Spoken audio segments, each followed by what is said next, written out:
Yes, I'm glad you didn't say genocide.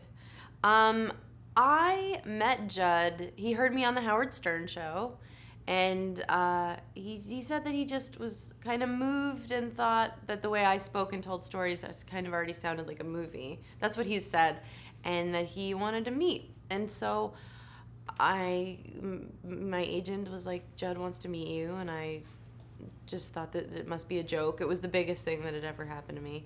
And so I flew to LA, and I think I told him that I had another reason to be in LA, but it was just to meet him. And we met, we got along, and he was like, maybe we'll develop a movie together. And we did.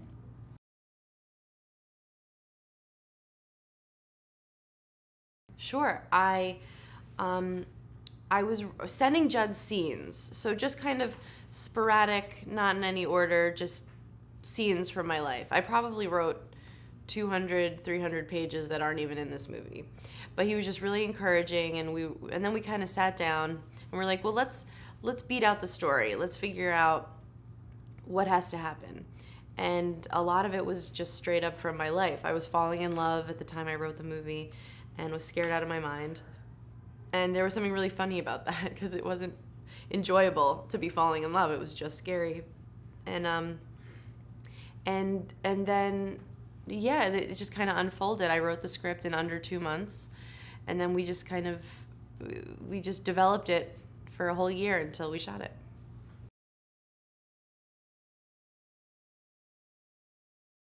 Yeah, I think Amy is a train wreck at the beginning of the movie, and then I hope she finds her way out of it. But maybe once a train wreck, always a train wreck. I don't know, but she definitely evolves. Luckily.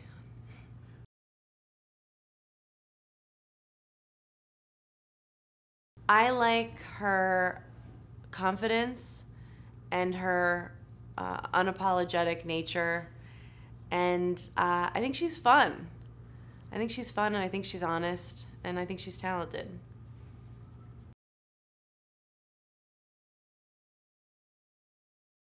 I think it's the first time someone throws her off her course, like someone surprises her.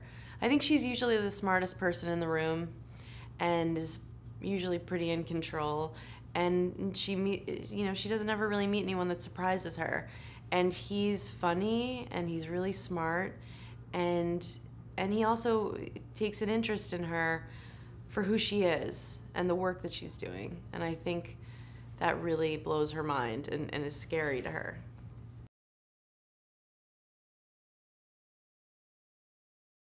I'm so lucky that he even came into audition. We just hit it off right away. We never met before the audition, and he just brought this real sweetness and kindness and understanding, and he played it so beautifully. And just, personally with me as an actress, this was my first movie, and Bill's done a lot of movies, and he made me feel so comfortable, and like I had done a good job, and like he was happy to be working with me, and yeah, I'm just so grateful.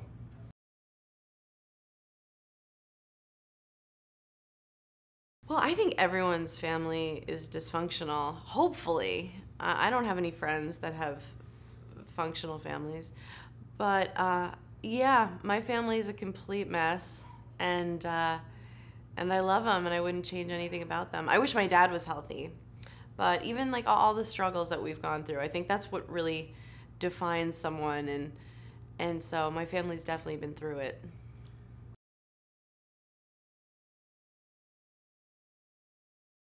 I fell in love with Tilda Swinton. I'll say it. I love Tilda Swinton. She's the loveliest person I've ever met. I got to give her a speech, an award at the Gotham Awards, and make a speech about her, and I just gushed over how amazing. She's, yeah, probably, one of the greatest actors of our time, and I couldn't even believe she said yes to doing this, and she just completely transformed herself and just completely embodied this woman, and she was my favorite person to do scenes with. She's so present and giving you all her energy. I learned a lot from her.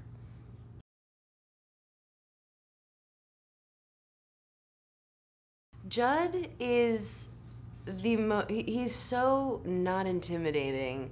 Like, he really creates such an environment for people to feel free to play. And I think when people like think, oh, I'm going to a set of a movie, they're nervous, and then they talk to Judd for 2 minutes and they feel completely at ease. He just, yeah, he's strong when he needs to be, and he backs off you when he needs to do that. He's very good at reading the moment, the situation, and so that he can get the best out of everybody.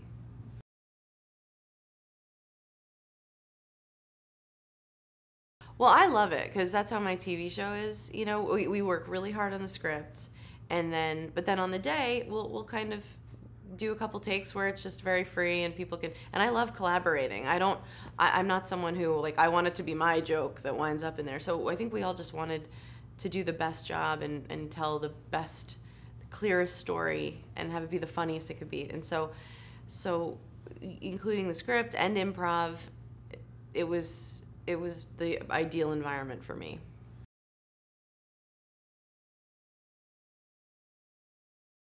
Oh, I really like those guys. I've never seen any of them play basketball. I really don't care about sports at all, but they were really fun, and I liked them so much as guys. But yeah, that part of it is completely lost on me.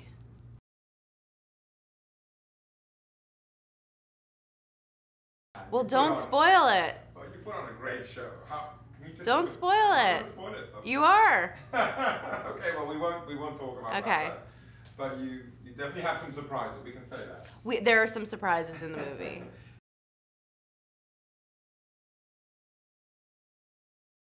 Yeah, I'm from New York.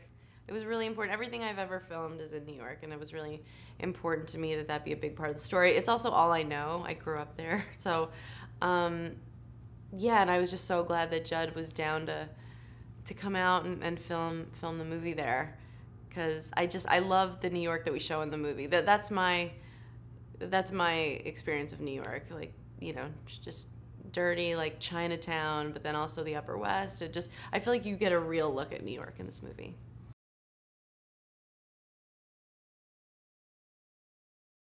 Yeah, I think so. I think maybe I'll live a little longer because of it. I don't like being around people who take themselves too seriously. It's just boring. You have to be able to laugh at yourself.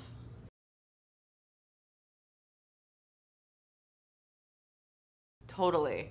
Yeah, I think that's why I think the biggest laughs are things you didn't know were going to happen, and it's when you're surprised. And I'm a big laugher, so I really just savor those moments.